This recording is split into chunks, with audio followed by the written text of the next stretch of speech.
இந்த இரண்டாம் சுற்று வடகிழக்கு பருவமழை அக்டோபர் 25ஆம் தேதி வரைக்கும் நீடிக்கும் என எதிர்பார்க்கப்படுது. குறிப்பா வட மாவட்டங்கள்ல அடுத்து வரக்கூடிய நாட்கள்ல கண்டிப்பாக மழைப்பொழிவுக்கான சாத்தியக்கூறுகள் இருக்கு.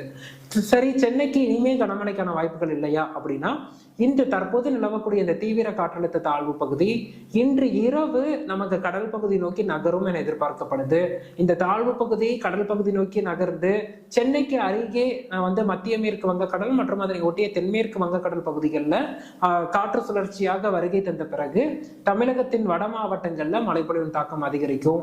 குறிப்பா சென்னை உள்ளிட்ட வட மாவட்டங்கள்லையும் நாளை தினம் நாளை அதிகாலை காலை நேரத்திலையும் அடுத்து வரக்கூடிய 2 நாட்கள் அக்டோபர் 25ஆம் தேதி வரையிலான காலகட்டத்திலையும் பரவலாக நம்ம மழைப்பொழிவு எதிர்பார்க்கலாம். இந்த மழைப்பொழிவு தொடர் கனமழையாக இருக்காது, விட்டு விட்டு தான் பெய்யும். அதே போல பகல்ல வெயில் என்பது இயல்பான ஒன்று, அதுவும் இருக்கதான் செய்யும். அதற்கிடையில் தான் மழைப்பொழிவு இருக்கும். இப்போ நம்ம